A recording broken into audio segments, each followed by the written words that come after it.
On today's episode, we're going to be talking about why businesses fail, particularly businesses founded by immigrants or ethnic minorities in the UK. Why do they fail, and what you can do differently to ensure that you do not make the same common mistakes that is made by people whose businesses have failed.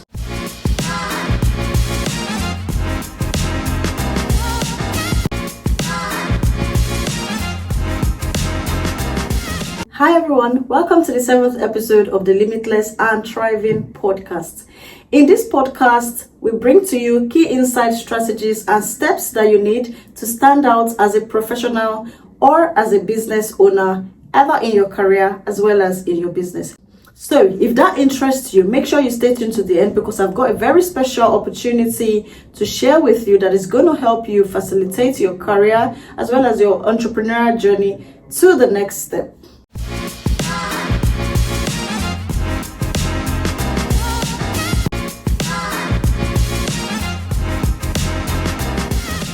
My name is Rukayat Alabi, and I'm the CEO of RQY Career Group. RQY Career Group consists of RQY Careers, Apply Body, Limitless Without Borders CIC, Limitless and Thriving, as well as RQY Digital Solutions. All our initiatives are designed specially to elevate the careers as well as the businesses of underrepresented professionals. So make sure you stay tuned to the end of this episode to check out the special opportunity that I will be sharing with you.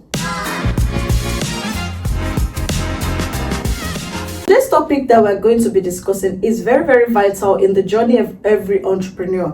Nobody starts something with the intention for it to fail. However, without the appropriate steps, without the appropriate planning, without the right information and resources, there's very high likelihood that a business would fail, especially within the first 5 years of its existence. So why does this happen, especially and particularly for immigrant founders? Have you looked around you and found that most immigrants have ventured into a kind of business at some point or the other, but where are those businesses today? They are nowhere to be found. Why is that so? That is what we are going to be dissecting today. First, let's talk about the harsh reality. Many businesses fail. Research and statistics have confirmed that 20% of small businesses don't make it past their first year, while nearly 50% don't make it past their 5 years. Why is this so? So the first reason why most businesses fail is that they do not validate and do proper research. Before you get into a business,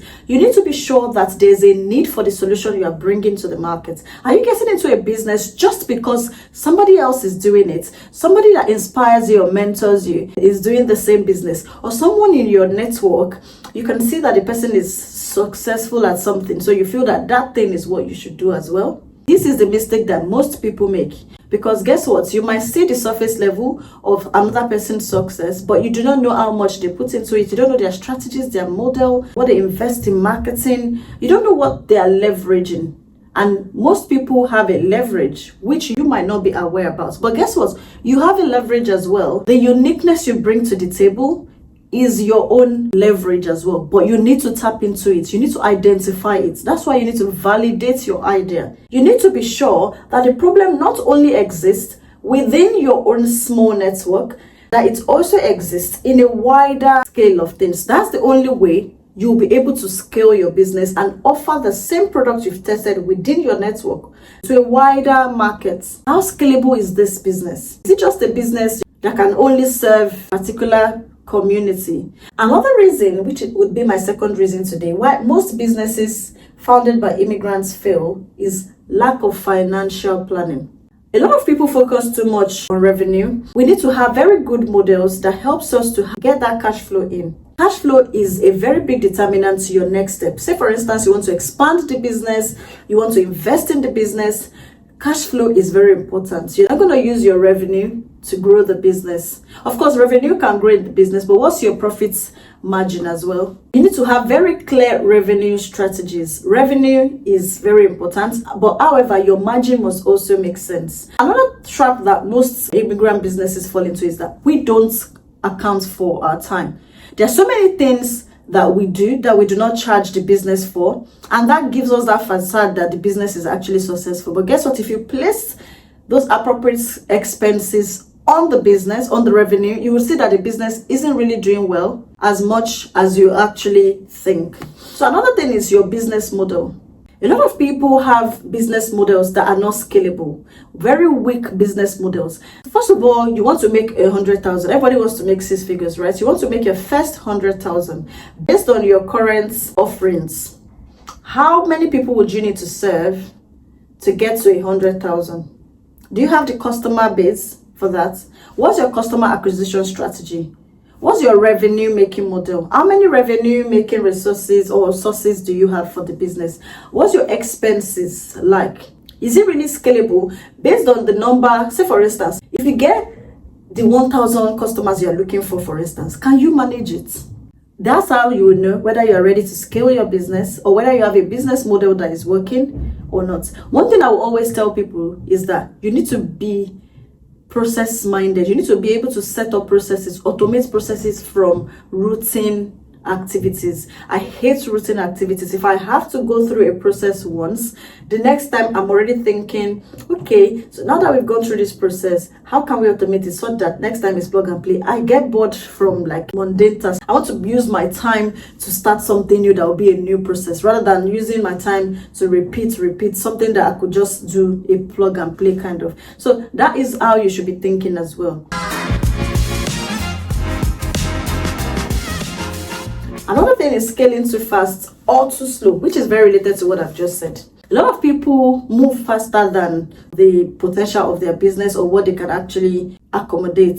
Say for instance, you are running a business, you are the only one who do your delivery, you are the only one who pack, and then you go market your business or you go engage in a marketing activity that floods you. There are so many people I know that have run sales and the sales actually killed their business rather than make it to grow. There are so many people that don't have like their logistics all sorted out, and then they ran sales. The sales they ran was so ridiculous that they got like ×5 the number of their current customer base or that they could handle, and they didn't have the resources, they didn't have the logistics, they didn't have the human resources and all of that. At the end of the day, they ended up disappointing their customers. Their customers ended up giving them very bad reviews on the different platforms they purchased from. That almost killed the business. So one question you should ask yourself: have you prepared your processes? Have you prepared your business to accommodate that skill that you really are dreaming of? And that's one thing you need to go back to think about. You need to scale up your business, but you need to set up processes, systems. You need to leverage technology before you go into that. So the next one is failure to adapt to market changes. And this happens to so many people within the ethnic minority and immigrant community. This is the way we've been doing things and it works for us. And then they keep doing it until it gets over redundant. You're still doing things that have been left, still selling services that the world has moved away from. How are you adapting to new technologies? How are you adapting to the changes in your customer needs? Because your customers as well would keep changing based on the changes in technology as well. Right. So you need to stay agile. You need to keep changing in line with the market changes. Not only about even the products or services you offer. How do you offer it? Are you still running a business where people have to knock on your door before they can get your service? So how relevant are you with your skill sets, with your tech skills? You can't stay redundant. Very important. So we've talked about general reasons why businesses fail. Now let's look at immigrants particularly. Immigrants or ethnic minority communities or businesses, they struggle more. Why? Because the quota that need to fill is usually smaller. If you look at most adverts, say for instance, I've just asked you, look at most adverts out there, you see certain representation and you see that they only need maybe like one of ethnic minority people just represents. And you know how many people are out there competing for these slots.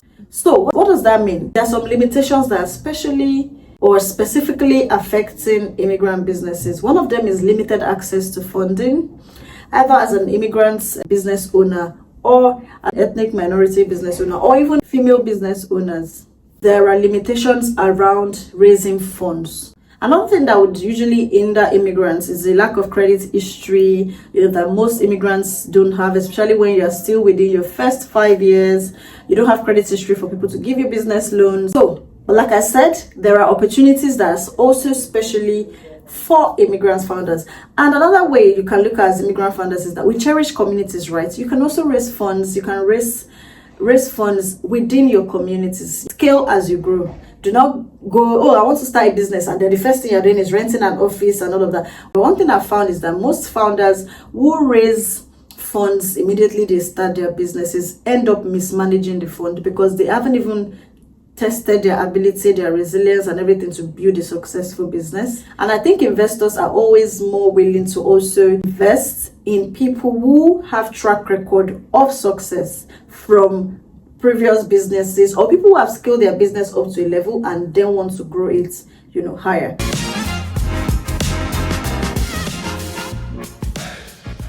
Another peculiar issue that most immigrants or ethnic minority founders face is navigating the legal and regulatory landscape. So many rules, and the way things are done here would definitely be different from the way things were done back home. That's for those that moved to the UK. For others as well, it could just be from lack of information, of knowing how things are done. There's a special leverage that not a lot of people are savvy when it comes to compliance, law, regulations, and all of that. And one thing as well is that I think most people also have this mindset that, because you want to avoid some certain charges, fees, taxes, or whatever, you end up not building sustainable businesses, which is why businesses fail as well. Having a registered business also adds to the credibility that would help you to gain the customers that would help you grow these businesses. Look at childcare, for instance. Let's factor in the effects of childcare into people's everyday life as well. Say, for instance, if you have an event on a weekend and you say no children allowed or something, how many people would be able to come without bringing their kids? Where would they put their kids? That's the question you want to ask yourself. So those are the cultural and adaptation that is very important that you need to have in mind when you want to start your business here in the UK, especially if you've been running it in any other country before. But what can we do differently? Because I'm not someone who would like to talk about problems without actually identifying how we can solve these problems. That's what we'll be getting into after the short break.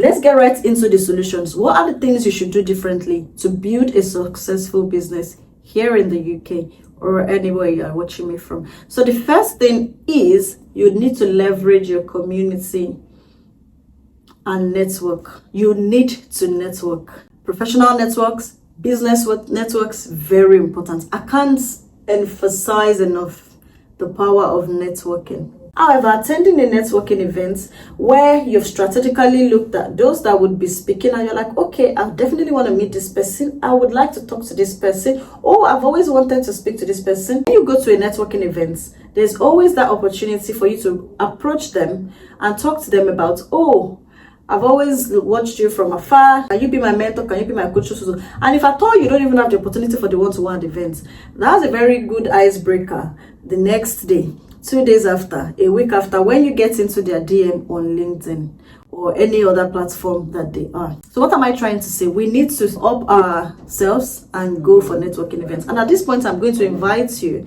especially to the Limitless Without Borders annual events this year.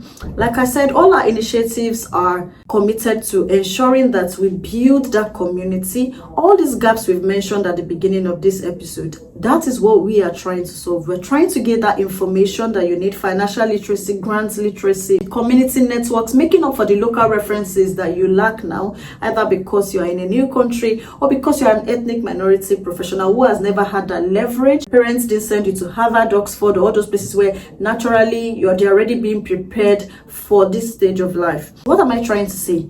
The early bird tickets for Limitless Without Borders events is now selling. You want to visit our Eventbrite, which I'll drop the link in the caption of this episode.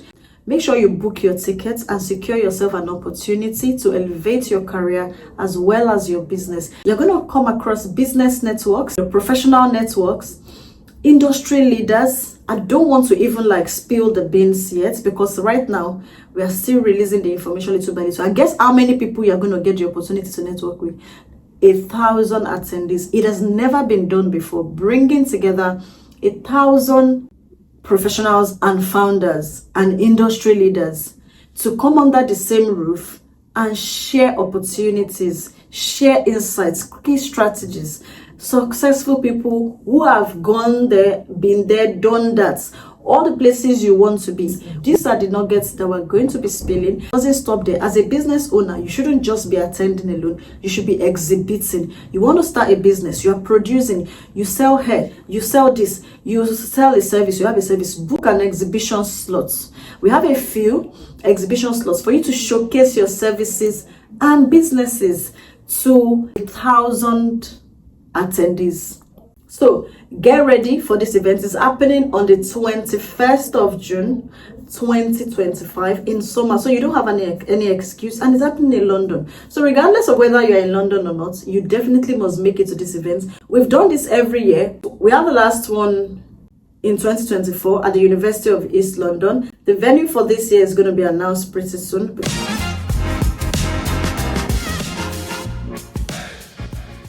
Another thing you want to master as an immigrant that would help you stand out is for you to emphasize your personal branding. You need to build your brand and you need to start telling your story. Guess what? Your story is unique. It's your story and you need to own it and tell that story. Build your audience within the field you are in currently. Don't worry, they are your audience. Anywhere you want to push them to, they are the ones you'll be pushing to it. Another thing is to find the right mentors and partners. Very important. You can't do it alone. You need to work with professionals. And at this point, I'm going to introduce my business coaching program, which I think I've talked about a couple of times. For those who do not know, right, I also support people start their businesses. You want to build a successful business, then you are the ones I'm calling to join the business coaching program. At the end of it, you would have all those outcomes that actually makes you a business owner, a founder, who educates you on everything you need to get your business from an idea stage down to actually being ready to go. So if that sounds like you, like I said, I have two alternatives. So the first one is the one-to-one exclusive business coaching, and the second one is the business accelerator program, where I work with 5 to 10 founders, just 5 to 10, not more than that, because I need to be able to attend to the unique needs and challenges of the respective businesses. So we need a small group and we need it to be accountability focused, where we are all working together. We are our own network,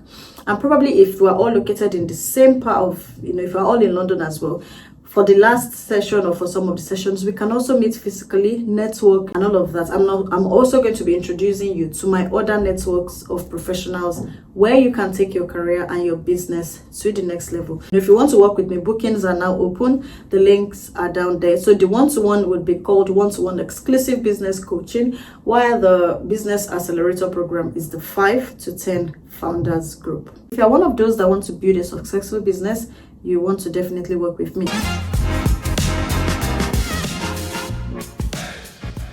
So like I said, you have all it takes to succeed. Are there challenges? Yes, so many. But guess what? There's so much more opportunities as well to leverage. You have the uniqueness to fight all these challenges and actually become victorious in it as well. If you found this episode useful, insightful, make sure you subscribe, drop a comment, and would meet in the next episode. So until the next episode, keep pushing forward, keep learning, keep adapting, and remember, your potential is limitless. See you soon.